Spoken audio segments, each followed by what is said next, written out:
comes together. It's TSM with 4 new players. It's Spica and a whole new roster around him. And, you know, so far, they had a quarterfinal exit. They lost to Cloud9 in the first round of the reset. All right, this Dragon definitely killable. They got their ward control back. They finally decided, all right, this river is ours. They saw Lost knock down the wave, and then you're just going to recall under his turret. So, first Dragon of the game, borrowing a steal, will go FlyQuest's way. TSM gonna walk over, but it's gonna be too little too late. Again, barring a miracle, that's gonna be the smite coming in. So pretty late in, but still 9.5 Dragon means that you could see theoretically a 25-minute Dragon Soul, which would be quite fast. So we'll see if that is the kind of control FlyQuest can have over the boom. You nailed the Gromp. It wasn't moving. It behaved much more friendly, so, you know, we're okay there. Items still coming through across the board in a lot of places. Merc Tread's in Pharrell right now. Still no. Ooh, nice knockback by Power. Be able to flash W. There's the ult, the shock over the top. Big damage on a PoE. Here comes the Horsey. And Jose Dioto grabs first blood for FlyQuest, their opening game. Both teams, kind of a calm opening early game here, Freak. Just feeling out the beginning of spring in the LCS. But actual Ghost up just yet, but still has ways of getting move speed with some of his teammates. And now, it's a start on the Drake. Recall coming through for Sword Art. A hard recall signals that they are not doing anything. They're going to give away second Dragon here. And honestly, FlyQuest, yes, this game is playing really slowly, but it will speed up. And 10% ultimate haste. Honestly, not a bad thing considering the fact that they're pretty ult-based here on the FlyQuest side. It's really huge, Freak, because remember the Champ Select when we're talking about the team comps and FlyQuest want to play as 5. They have huge synergy between their champions with so many heals and shields to buff up the diving combination of Licorice and Jose. They want to be able to use stacking dragons to draw TSM to just a brute force 5-on-5. But TSM are holding strong to their strengths here. The outer side turrets are both very low. They finish up the first turret bonus here on top side for Huni. They want to make these global plays. They've got the Seraphine combination for FlyQuest, but Sword Art and TSM, their big objective leading up to this Dragon is going to be getting some deeper vision for them. We mentioned Sword Art's flanks. Lost is going to Gale Force flashes, but still pulled back for good measure. Seraphine lands the ult. Jose Dioto going to grab his second and only kill of the game. That is so far so good. The dive combo comes in, and they're going to have cooldowns back well in time for Dragon 3. Yeah, a nice little extra bag of gold in their pocket to call. They definitely have been investing super heavily in tons of vision on the side of TSM. See if they can actually take advantage of this recall, though, to finish off this turret. 4 members of Rift Herald, they should be able to wrap up all outer turrets before this Dragon spawns and keep up some of this deeper vision. You see Sword Art leaving that control ward deep into the blue quadrant as well. Alrighty, well, that's going to be turret number 2 taken, and again, the one in bot lane has about 300 health left on it, so TSM pretty close to being the team with all 3 turrets, with none answered to the FlyQuest side. That gold, of course, going to help. It's really buoying them compared to the fact that there have been kills from the FlyQuest side. Crucially, Lost is flashless and will be for Dragon 3. Does knock down that turret, so yep, TSM first to 3 turrets, no problem down there. That's going to be comfortable. 2,500 gold lead to them. I'd argue that is them as really a problem. But Dragon is alive, and TSM right now have control. Diamond will take some damage killing this ward, and in fact can't even sweep it away anyway. Can this team get down? The Infernal Rift means they have more roots, but no, they're going to give it away. They're not going to contest, and so Dragon 3, the first Infernal goes to TSM. Just a little bit of map control. FlyQuest are losing control. Honestly, lock-in tournament was sock 'em boppers, and now that we started LCS, it's evolved into the chess game. Fly off of it, but also right into the Sterix, super OP item. Licorice is Camille, so should be just fine. Escaping on the side lane, but you know, steel plates into the Sterix, into the Vine Sunder. He is building for a lot more tanky version of Gangplank rather than the barrel chain one-shot version. And considering the dive that FlyQuest have, I do actually support this. And TSM have now gotten to 4 turrets. Mid lane tier 2 is already dropped low by the earlier Herald summon that Spica grabbed, but TSM without kills are going to grab turret number 5 here as well. Flash engage for Sword. That's big damage to Licorice. Puts the ulti down. Flash is the way to stay alive. Going to get away from this one, but now the re-engage on the backside. Here comes Hecarim over the top. Looking for the damage output. It's 1-for-1 so far as Jungler's dead for the top laner. Ulti comes across for Lost. A big shockwave catches one back. And here comes the rest of the team fight. Already 3 dead for FlyQuest. Only 2 kills on their side, so TSM come away with it. 5 turrets in a +1 team fight. so much gold into the hands of TSM. What a power play here. Plank. So a small cooldown difference here that FlyQuest sadly will not be able to use. And look at this. There's no minion wave mid here for FlyQuest, so they're just wasting time while TSM are hard pushing on top. TSM want to take all secondary turrets for themselves. They'll be able to get that top secondary. FlyQuest are going to try and race them and get this mid turret, but you are the ones that are already behind in this race. You started 50 meters back. TSM are knocking on your door. You can't afford to trade things. They're just going to power straight through and get an inhibitor turret. Jose Diodo can't even finish soloing this turret down as top inhibitor goes down to about 40%. Is going to be a... Thought the stun was going to land. If it landed, that was going to be a lot of damage. Palafox would have had to flash at the end and be at 10%, but that's not going to come through. They're going to knock him out of Sword Art. He pops the ult. He's still stunned again, though. Is he a good target is the end of the question, as he's still going to get shot, gets slowed yet again. Ult's going to end up, but they cannot finish the dive. No, Diamond goes in, pulls in one heck over the top. Nice zonies by Spica, but Jose Diodo's running out of health. Here comes the double knockup. Not going to find anything else. It's only a 1-for-1. They cannot complete these kills. The coordination seems wrong, that they're kind of just going one by one, and TSM, the more powerful team, ready to take Dragon number 4. Hugely agree on the coordination on this Dragon.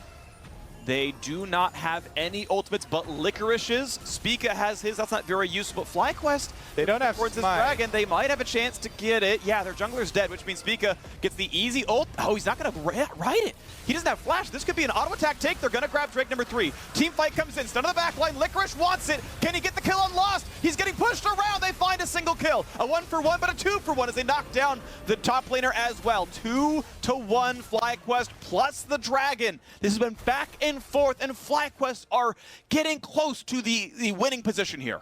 This is FlyQuest that had to rebuild their entire roster.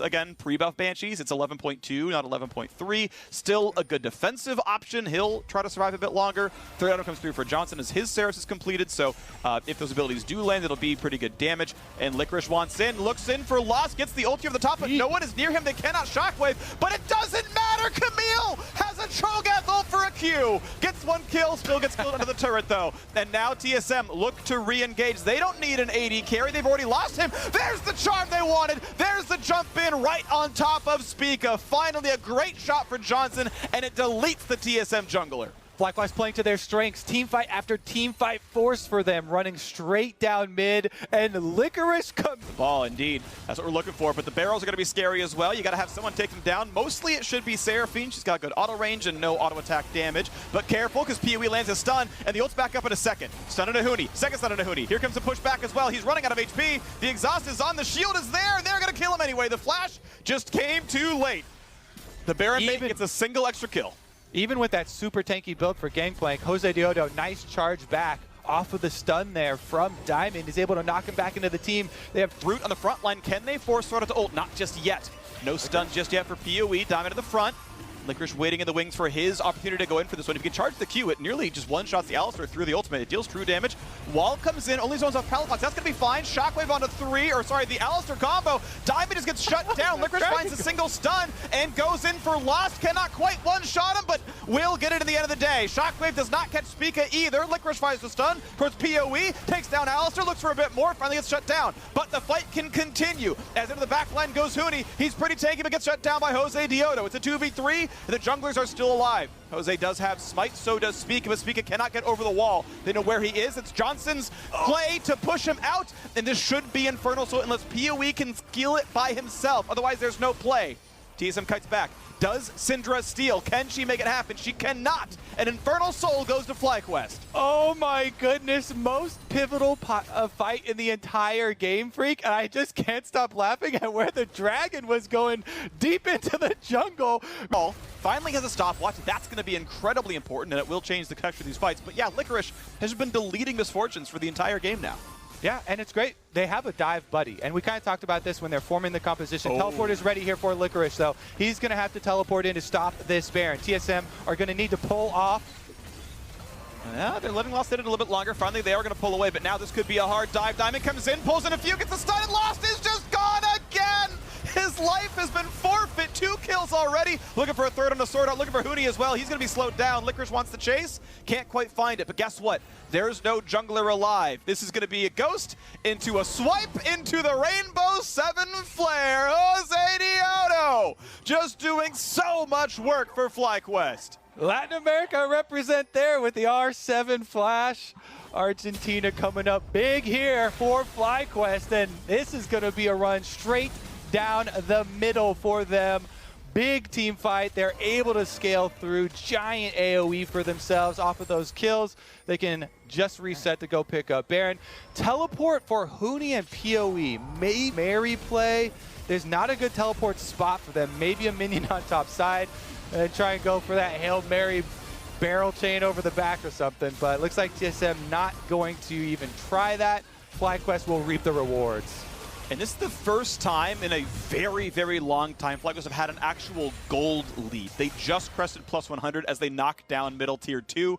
Red Bull Baron buff comes on to FlyQuest, and all of that fighting they did from a gold deficit. For investing in future talent, Freak, FlyQuest starting off the LCS here with a commanding control of the late game. Giant team fight for them setting up.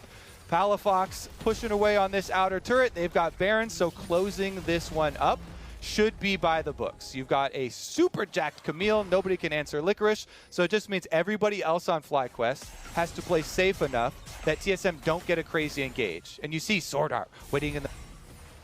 Well, Lost, good luck, buddy. It's going to be tough because they are going to try to dive you, and it's going to be a short life if you cannot immune some of that crowd control or some of that damage. So, bot lane under fire, turret's down to about 40%. Diamond might auto it, Jose the same, and there is the turret gone. Still 40 seconds on the Baron buff, means bot inhibitor should drop as well. Shields are good, inhib's going to die, barrels don't mean any damage at all, and they can look for the next wave to push in. They certainly can. They've got 30 seconds left on the Baron, means one more wave for them. Mid one should be able to arrive, and they could pressure if it goes through here, though, as they're trying to make some sort of comeback play heading up to this Elder Dragon. This is it. This is what all teams hope for the big comebacks. Maybe you can win the fight on Elder Dragon, get the Elder Dragon itself, and try and push for it. But FlyQuest aren't going to take that chance. They still have a hard push down mid. 2 inhibitors will be quick. All right, Johnson Liquor's going to stay onto this one, and here comes the attempt at a standstill. Gangplank is going to defend it, so a 3v3 for this one. Junglers are here. We got to watch both halves at some point, as FlyQuest can turn around, or they can go for PoE. Here comes the dive already. They find the first stun. They're going to look for Spica. He's going to zone his Hourglass. Here comes the teleports. Lost, trying to kite away, and he's going to do so successfully. TSM staying alive, and now Huni is here. And be careful, Sword Art, an easy target, has no ult. One more auto will kill him, but no, can't find it just yet. Lost. Gonna pop his one and only stopwatch. Johnson rejoins the fight, and one kill in for Huni. Traded back those lost drops. Johnson finds his kill as well on a Sword Art, and Spica's on the run away. Jose Dito cannot catch him, but now Huni is isolated. He is stuck. He is alone. But again, Licorice finds the shutdown, finds the ISO kill, knocks down Power of Evil, and Huni drops as well. There's 12 total HP left on TSM, and it all belongs to Spica. It's time for FlyQuest to end this game. Yep, TSM's last stand goes down in flames, and FlyQuest are going to take the first victory of the start of the LCS here. What team play from them. So much more calm than the lock-in tournament. Well rewarded here. Now with the full squad for FlyQuest, congratulations. You can take our roster, you can poach our mid laner away. We will still come back. The power of bees and team spirit prevails. Fly